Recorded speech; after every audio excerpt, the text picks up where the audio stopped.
जादुई पेड़ और 3 दोस्त। बहुत समय पहले की बात है। एक छोटे से गांव में 3 दोस्त रहते थे, मीरा, अर्जुन और रोहन। तीनों की दोस्ती पूरे गांव में मशहूर थी। वे हमेशा साथ खेलते, नई चीजें खोजते और सपने देखते कि एक दिन उनका जीवन रोमांचक और बड़ा होगा। मीरा सबसे बुद्धिमान थी, अर्जुन बहुत ताकतवर और साहसी था और रोहन हमेशा मजेदार और चतुराई भरी बातें करता था। एक दिन खेलते खेलते वे गांव के पास वाले पुराने जंगल में पहुंच गए। वहां उन्हें एक गुफा में एक पुरानी किताब मिली। किताब बहुत मोटी और धूल से रखी हुई थी। उन्होंने उसे खोला तो उसकी पहली पंक्ति पढ़ी। इस जंगल में एक जादुई पेड़ है जो हर किसी की एक इच्छा पूरी करता है, लेकिन याद रखना, तुम्हारी इच्छाएं तुम्हारे भविष्य को बदल सकती है। तीनों के मन में उत्सुकता भर गई। वे सोचने लगे कि अगर यह सच है तो उनकी जिंदगी कितनी आसान हो जाएगी। मीरा बोली, मुझे इसे ढूंढना ही होगा। कल्पना करो, अगर मैं सबसे बुद्धिमान बन गई तो मैं हर समस्या हल कर सकती हूँ। अर्जुन ने कहा, और मैं दुनिया का सबसे ताकतवर इंसान बन जाऊंगा। कोई मुझे कभी हरा नहीं सकेगा। रोहन हंसते हुए बोला, और मैं सबसे अमीर इंसान बन जाऊंगा। फिर हमारे पास सब कुछ होगा। वे सब ने तय किया कि अगली सुबह इस जादुई पेड़ को ढूंढने निकलेंगे।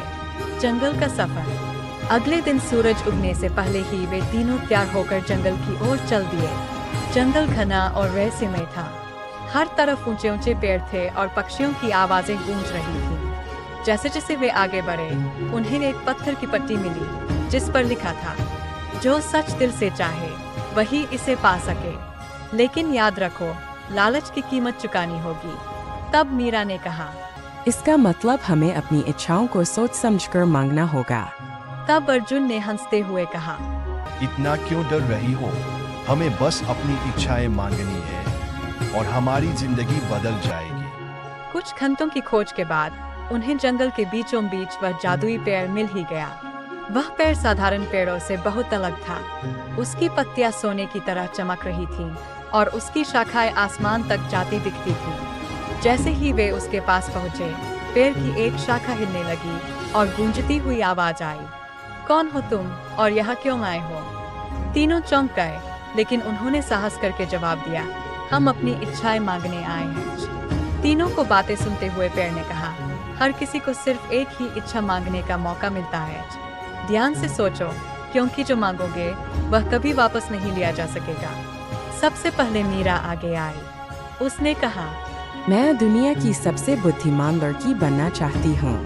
तब पेड़ ने अपनी शाखाएं हिलाई और अचानक मीरा के दिमाग में ज्ञान का असीमित भंडार भर गया। उसे हर चीज का उत्तर मालूम होने लगा। फिर अर्जुन ने कहा, मैं दुनिया का सबसे ताकतवर इंसान बनना चाहता हूँ। फिर पेड़ ने उसकी भी इच्छा पूरी कर दी। अर्जुन ने महसूस किया कि उसके अंदर अद्भुत शक्ति आ गई है और वह किसी भी चीज को उठाने और हिलाने की ताकत रखता था। आखिर में रोहन ने कहा, मुझे दुनिया का सबसे अमीर इंसान बनना है। फिर पेड़ ने उसकी भी इच्छा पूरी कर दी। अचानक रोहन के चारों तरफ सोने, हीरो और अनगिनत धन का भंडार दिखाई देने लगा। तीनों अपनी इच्छाएं पूरी होने पर बहुत खुश थे। वे घर लौटने लगे, लेकिन उन्हें यह पता नहीं था कि उनकी खुशियां ज्यादा देर टिकने वाली नहीं थीं। गांव पहुंचने के कुछ दिन बाद तीनों ने महसूस किया कि उनकी इच्छाएं उनके लिए मुसीबत बन चुकी थीं। मीरा के दिमाग में इतना ज्ञान था कि उसे हर समय सोचने पर मजबूर होना पड़ता था। उसे नींद नहीं आती थी और वह किसी के साथ सामान्य बातचीत भी नहीं कर पा रही थी। अर्जुन की ताकत इतनी बढ़ गई थी कि वह छोटी छोटी चीजों में भी अपनी ताकत का इस्तेमाल करता और उन्हें तोड़ देता। वह खुद को सामान्य इंसान की तरह महसूस नहीं कर पा रहा था। और रोहन, उसके पास अब इतना पैसा था कि वह हर चीज खरीद सकता था, लेकिन उसकी जिंदगी में कोई खुशी नहीं बची थी। उसके दोस्त उससे दूर हो गए और वह अकेला महसूस करने लगा। सबक और नई शुरुआत। तीनों ने तय किया कि वे वापस जंगल जाकर पेड़ से मिलेंगे। जब वे पेड़ के पास पहुंचे तो मीरा ने कहा, हमें हमारी पुरानी जिंदगी वापस चाहिए। अर्जुन और रोहन ने भी यही बात दोहराई।